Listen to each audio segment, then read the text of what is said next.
নমস্কার। টুকরো কথার আজকের বিষয় হলো আমাদের ভারতীয় উপমহাদেশ অঞ্চলে প্রাচীন যুগ থেকে বর্তমান কাল পর্যন্ত সমাজে নারীদের অবস্থান। আমি আজকে যা কিছুই বলছি এটা সম্পূর্ণ বিভিন্ন লেখা, মানে যা কিছু আমরা সাধারণভাবে, খুব রিসার্চ করেও না, সাধারণভাবে বিভিন্ন সাহিত্য, গল্প, উপন্যাস এগুলো পাই। ইতিহাসের বইয়ে যা পেয়েছি ছোট থেকে বিভিন্ন ক্লাসের বইতে পড়ে, আর রামায়ণ, মহাভারত বা বেদ পুরাণের কিছু কাহিনী থেকে যেরকম একটা ধারণা আমরা পাই তার উপর ভিত্তি করেই বলছি। স্পেশাল কোনো রিসার্চও করিনি, আর অন্য কোথাও শুধুমাত্র নারীদের ভূমিকা বলে কোনো বইও পড়িনি।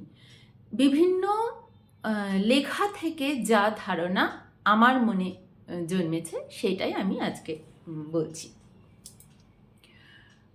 প্রি বৈদিক যুগ বলতে আমরা রামায়ণ মহাভারতের যুগ বুঝি।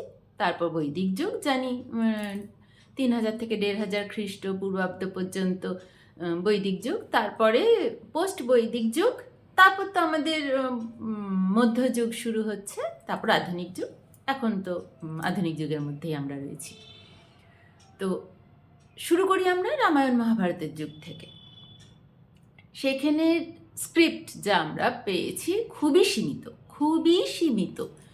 দুটো প্রধান কাব্যগ্রন্থ বা ধর্মগ্রন্থ হিসেবে আমরা যা পেয়েছি রামায়ণ আর মহাভারত, এই দুটোকে আমরা আমাদের ধর্মশাস্ত্র ধরে নিয়েছি। এই দুটো গ্রন্থে কিন্তু লেখা রয়েছে এইটা ইতিহাস। তাহলে তৎকালীন সমাজের প্রতিচ্ছবিটা আমরা সেখানে পরিষ্কারভাবে পাই। এখানে আমরা ব্যাখ্যা করতে ভুল করি অনেক সময়, যে আমাদের সঙ্গে তুলনা করি। সেই যুগের সমাজ সম্পূর্ণই আলাদা ছিল, তাই তৎকালীন সমাজে কি পরিস্থিতি ছিল সেই অনুযায়ী যদি সম্পূর্ণ নিজেকে কোনো ধারণা মুক্ত হয়ে যদি পড়তে যাই, তাহলে পাই একেবারেই মেয়েদের অবস্থা খুবই খারাপ ছিল এমন নয়।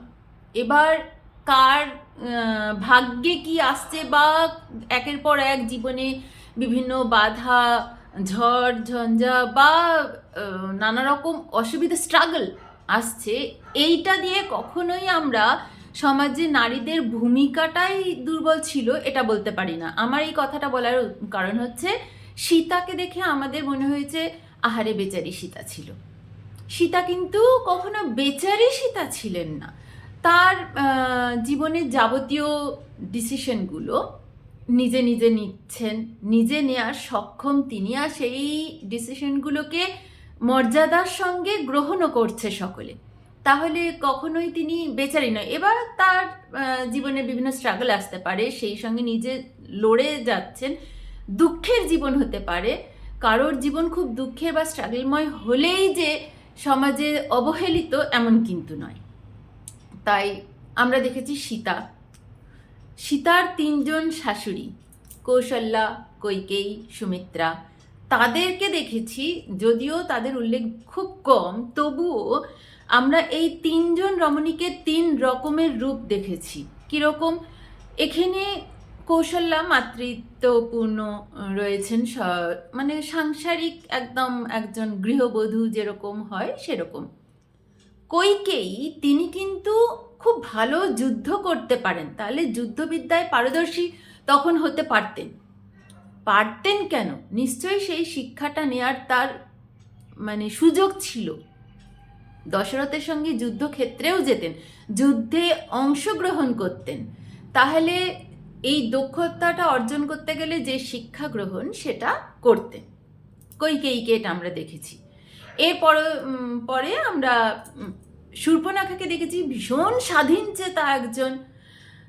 শূর্পণখা বলি বা যেই ক্যারেক্টারগুলো আমরা পেয়েছি এখানে অহল্যা দেবীর কথা। ইন্দ্রের সঙ্গে, গৌতম ঋষির পত্নী অহল্যা, তার সঙ্গে ইন্দ্রের যা কনভারসেশন, এইটা আমি আগে একদিন বলেছিলাম যে কতটা স্বাধীনচেতা নারী হলে এইরকম ডিসিশন নিতে পারে, বা তার সমাজে তার স্বামী তাকে কি প্রায়শ্চিত্ত দিচ্ছে, পাথর হয়ে যাওয়া নয়। তুমি নিজে যদি কিছু ভুল করেছো, সেই ভুলের অনুস্তাপ দিয়ে নিজেকে শুদ্ধ করার একটা চান্স, যে ইচ্ছে করলে তুমি শুদ্ধ হতেই পারো। তাহলে এই যে একটা ব্যবস্থা, একজন কোনো ভুল করেছে বা অপরাধমূলক কাজ যদি করেও থাকে, সেটার থেকে তুমি প্রায়শ্চিত্ত করে ফিরে আসতে পারো সমাজে, আবার নর্মাল লাইফে, এইটাও কিন্তু ছিল। এটা একটা বিশাল বড় ব্যাপার যে একবার ভুল হয়ে গেছে মানে একদম শেষ, তা কিন্তু নয়, ফিরে আসার রাস্তা ছিল। তারপরে আমরা দেখেছি দেবী অনুসূয়ার কথা। তিনি ছিলেন অত্রি মুনির পত্নী।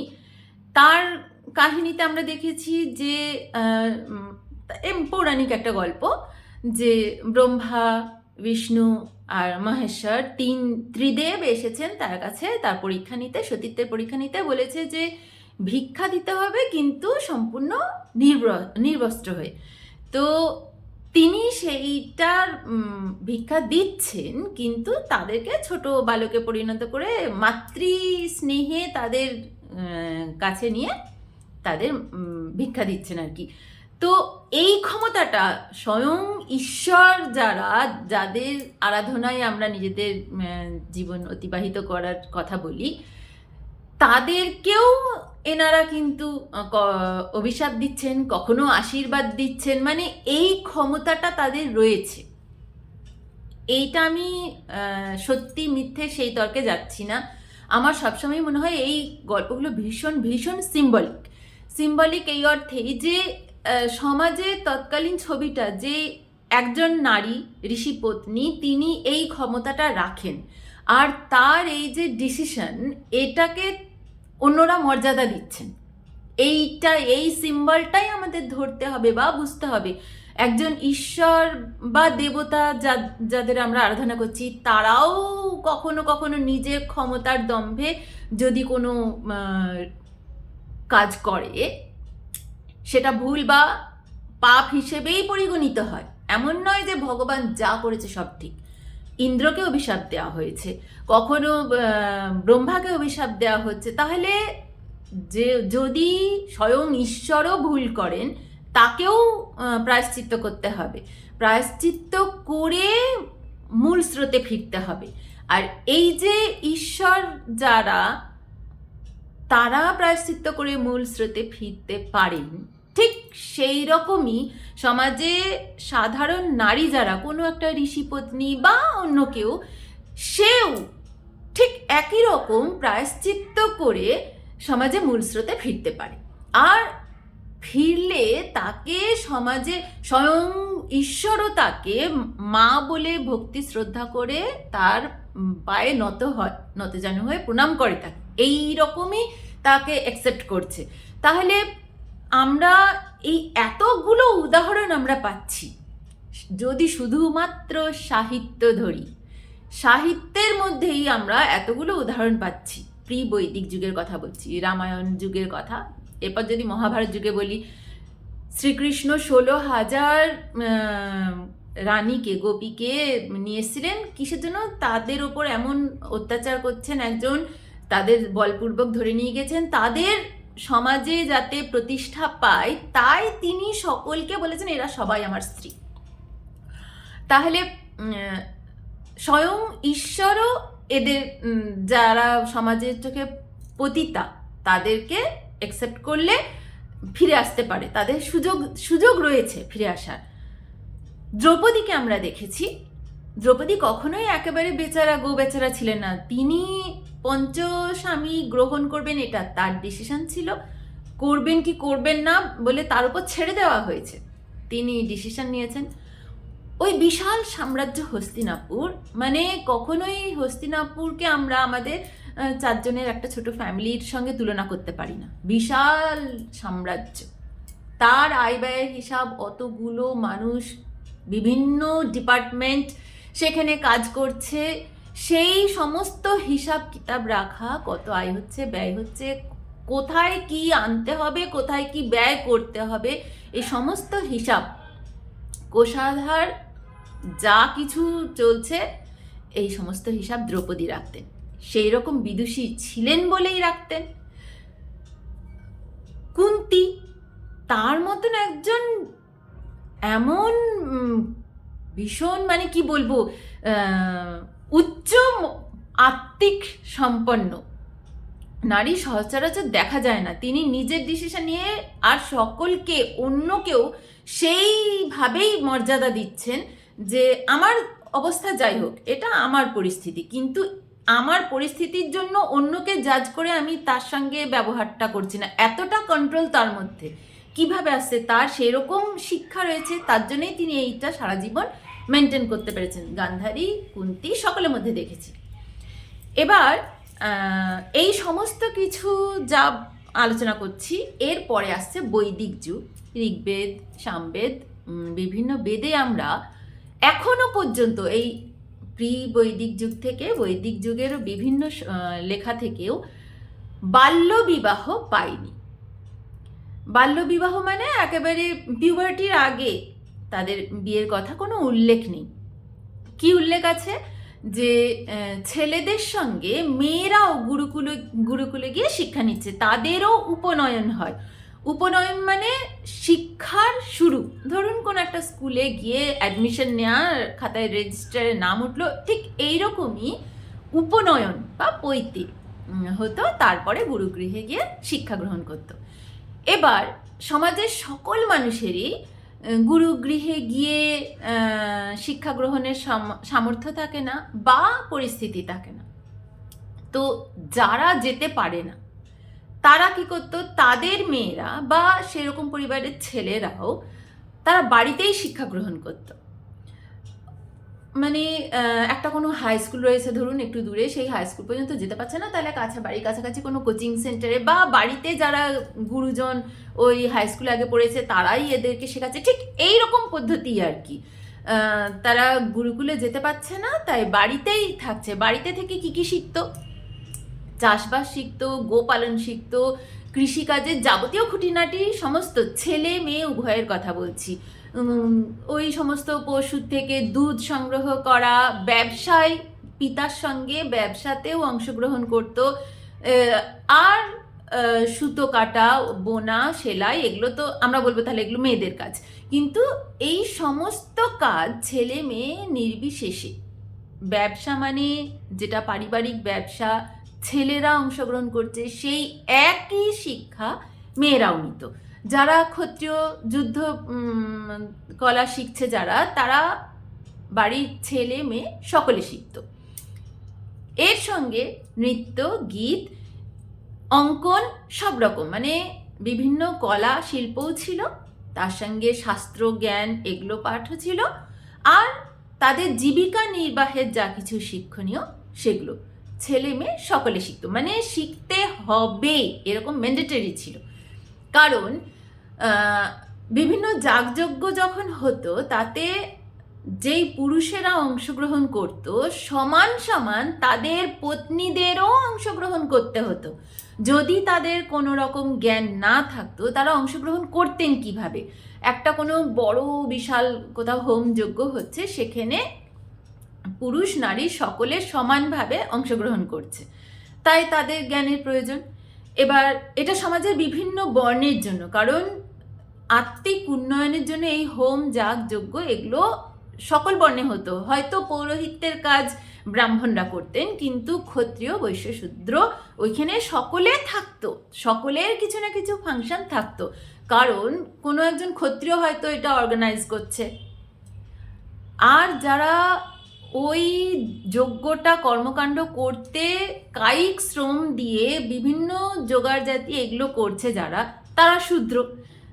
তাহলে এই যে যারা আশেপাশে এতগুলো কাজে হাতে হাতে এগিয়ে দিচ্ছে, করে দিচ্ছে, তারা কি কোনো মন্ত্র শুনছে না? তাদের কি কানে তুলো গোজা রয়েছে? তাদের শুনতেও বাধা ছিল না, অংশগ্রহণ করতেও বাধা ছিল না। হয়তো পৌরোহিত্য করছেন আলাদা, সেটা আলাদা। যাই হোক, আজকে আমার বিষয় হচ্ছে নারী, তাই শুধুমাত্র নারী নিয়ে বলি। তো এই বিভিন্ন হোম যাগযজ্ঞে যখন নারীরা অংশগ্রহণ করতো, তার কারণ হচ্ছে তাদের ওইগুলো পাঠগুলো পড়ে আসতে হতো। তাহলে পড়তে তো জন্মানোর সাথে সাথেই হয়ে যায় না, কিছুটা সময় লাগে। যতদিন না বিয়ে হচ্ছে ততদিন তাদের ওই শিক্ষা গ্রহণ করতে হতো বিভিন্ন বিষয়, যা যা তাদের ছিল তখন বিষয়। তো এই শিক্ষা গ্রহণ করতে গিয়ে যেই সময়টা হয়, এই কারণেই বাল্যবিবাহ ছিল না। পিউবার্টির পরে, বিশেষ করে 16-17 বছর বয়স হলে, তখন যখন একজন নারী নিজের বর চয়ন করতে পারে, সেই বয়সে গিয়ে তারপর তার বিয়ে হয়েছে। সমস্ত বৈদিক যুগে, প্রি বৈদিক যুগে এটাই উল্লেখ পায়। স্বয়ম্বর সভা হতো, স্বয়ম্বর সভায় নিজের বর নিজে চয়ন করত, তাহলে সেইটার পর্যন্ত তো তাকে পৌঁছতে হবে, তারপরেই হবে নিশ্চয়। যাই হোক, এরপর আসি, যদি কোনো নারীর স্বামী মারা যায়, ঋগ্বেদের শ্মশান সূক্তে বিবরণ রয়েছে যে যেই স্বামী, কোনো স্ত্রীর স্বামী মারা গিয়েছে, তার স্বামীর মৃত্যু শয্যায় হয়তো পড়ে রয়েছে বা শুয়ে রয়েছে, তাকে উপদেশ দেওয়া হচ্ছে সেখান থেকে, স্বামী চিতা থেকে উঠে এসে তুমি আবার নতুন করে শোক ভুলে নতুন স্বামীকে গ্রহণ করতে পারো, আরও নতুন সম্পদ গ্রহণ করে তোমার জীবন আবার নতুন করে শুরু করো। তাহলে এটা তো সতীদাহ প্রথার সম্পূর্ণ বিরোধী একটা কথা।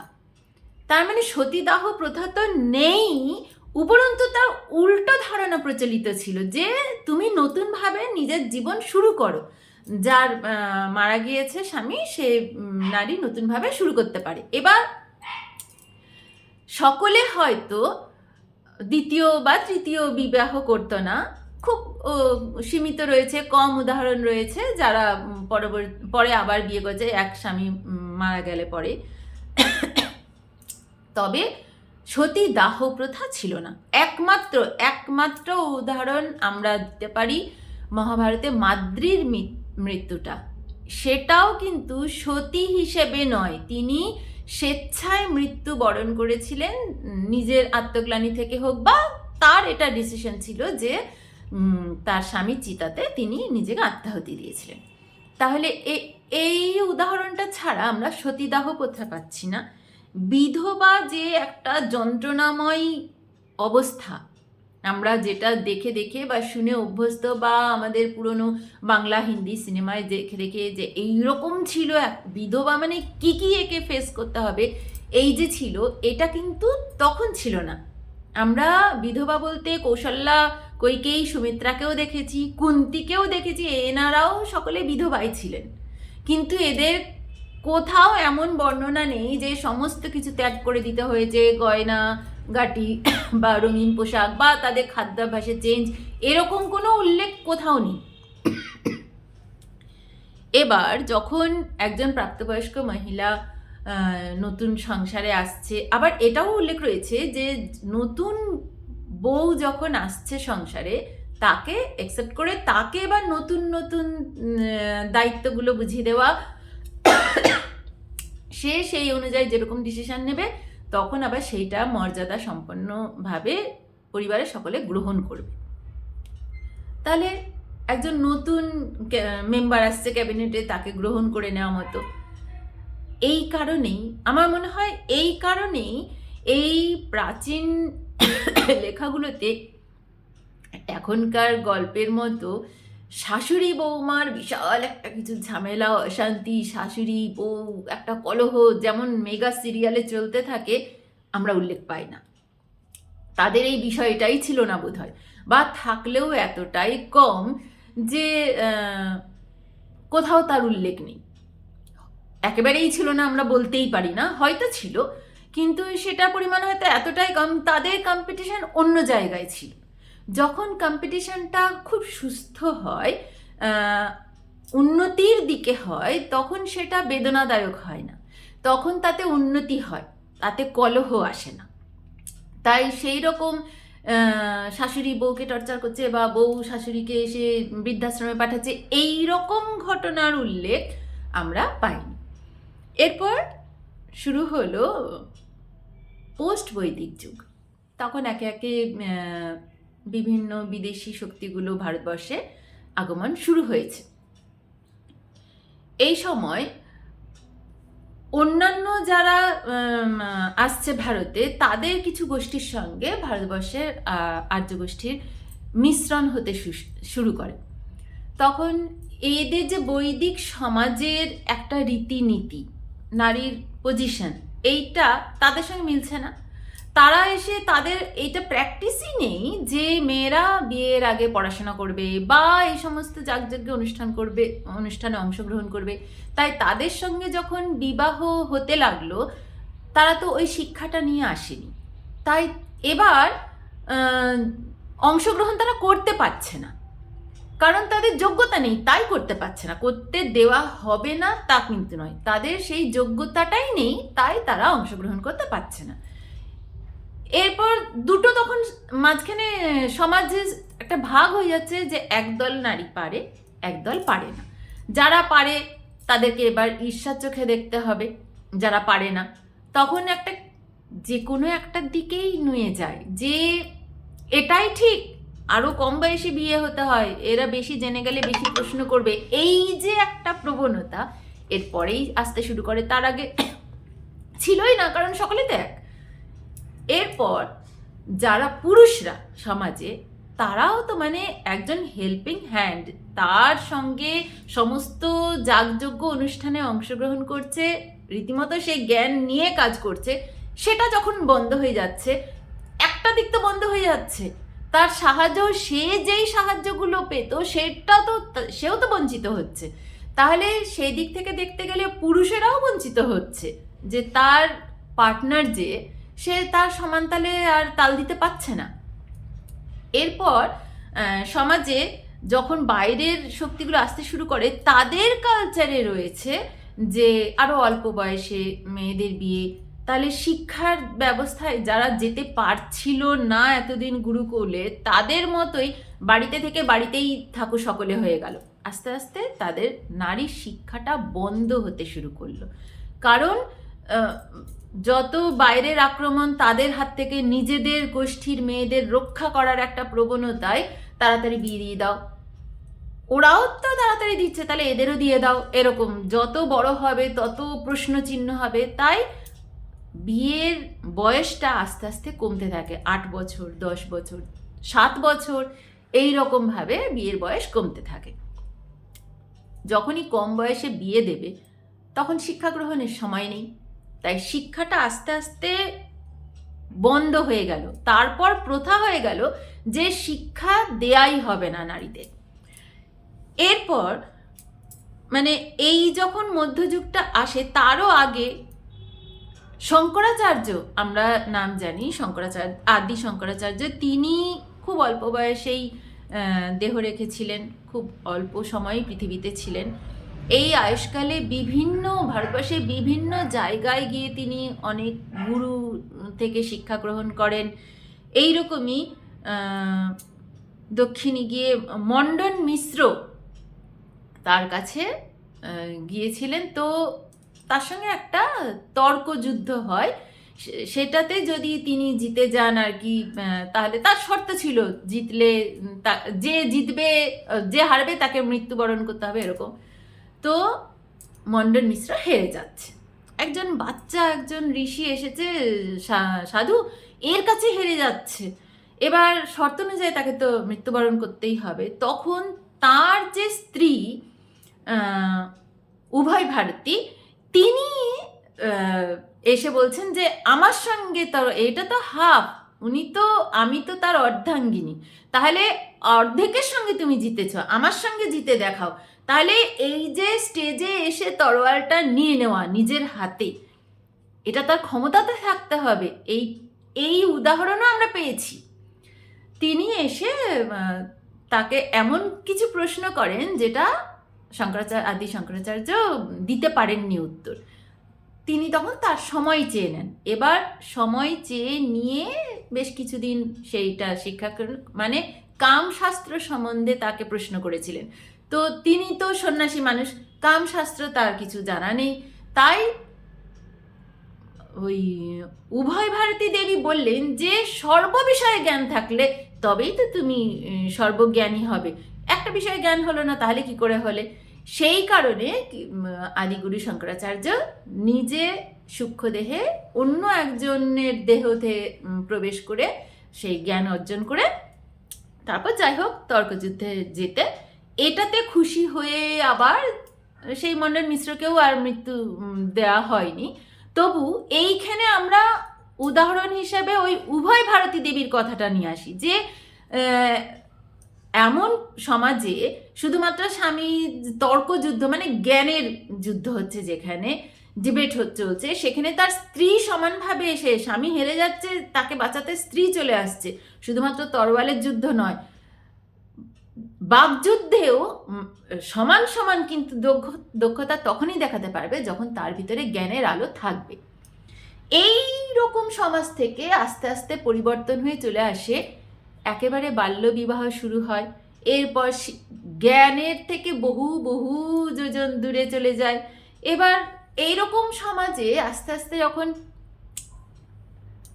নতুন বউ একটা সংসারে আসছে, কর্তৃত্ব ফলাচ্ছেন শাশুড়ি, তাই তিনি তার অল্প বয়সে যেগুলো ফেস করেছেন, তার রাগ ঝাল বা শুধুমাত্র অল্প বয়সে ফেস করেছেন সেটাও নয়, তার যা যা প্রতিভাগুলো ছিল যেগুলো ছাই চাপা আগুনের মতো প্রকাশ করার জায়গা পায়নি, এইগুলোই বিস্ফোরণ হয়ে বউয়ের ওপর যাচ্ছে। তো বাচ্চা মানুষ, একে তো সহজেই একদম খামচে দেওয়া যায়, নরম সফট টার্গেট এইটাই সবসময়।